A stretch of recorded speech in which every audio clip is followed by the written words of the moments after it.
Have you ever been so tired that you can't focus on anything? Well, this is how most high schools feel, unfortunately. As a previous high school student myself, I can understand how it feels to be tired throughout the day and not being able to focus on your schoolwork, or remember criteria for a test, or participate in extracurricular activities, or you're worse at those extracurricular activities. So if you have ever been in high school, or if you're in high school right now, you can probably relate to everything that I'm about to say. As one thing that I know could fix these problems in school from students being so tired would be incorporating a nap time. Nap time is usually only associated with little kids, like preschoolers and kindergartners, but I'm here to tell you, nap time is not only for preschoolers and kindergartners. Studies show that most students get around 7 to 7 1/4 hours of sleep every day, and that is not good. Other studies show that kids only get 8 to 10 hours of sleep 15% of the time. That's also not very good. So to solve these problems, a nap time would be perfect.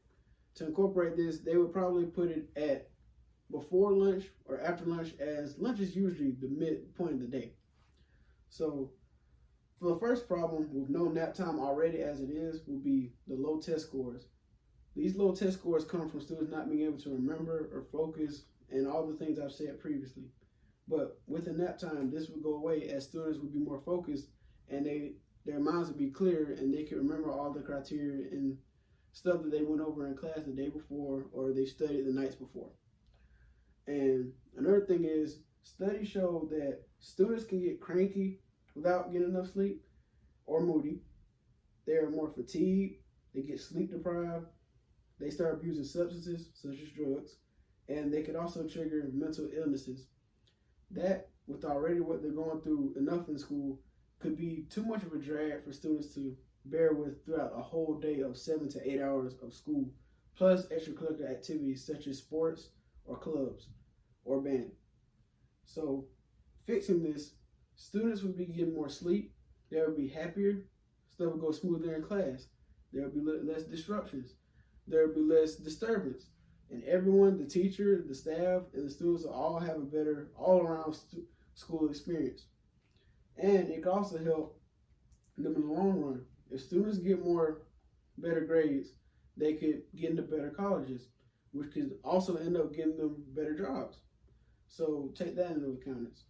Also, if they get better test scores and better grades, that puts more money in the teachers' pockets, which eventually will put more money in the school's pockets due to more parents sending their students to a school that does this nap time.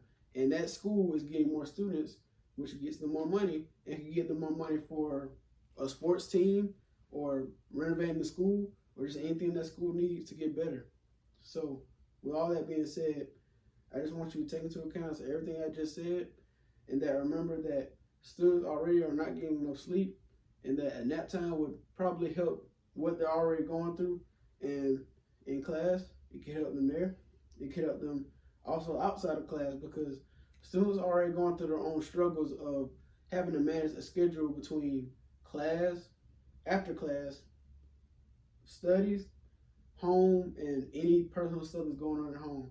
So just remember that a lot of kids are going through mental illnesses, substance abuse, and all this that could be prevented with a nap time. It could be just something as simple as a nap time that can make all these things go away, and students could have a better time in school, and the staff could have a better time in school.